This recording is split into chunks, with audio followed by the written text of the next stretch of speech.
kuhunduma akasrakane atinatiksi hamadumat guftana gekesi baraku ansitanata ewataku baraku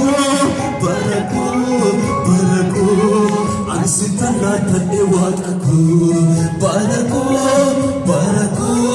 baraku ansitanata ewataku malta enawaiku jene shakin kabu kaswar kakiranjila jimse anakan kabu malta enawaiku jene shakin kabu kaswar kakiranjila jimse anakan kabu malta enawaiku jene shakin kabu kaswar kakiranjila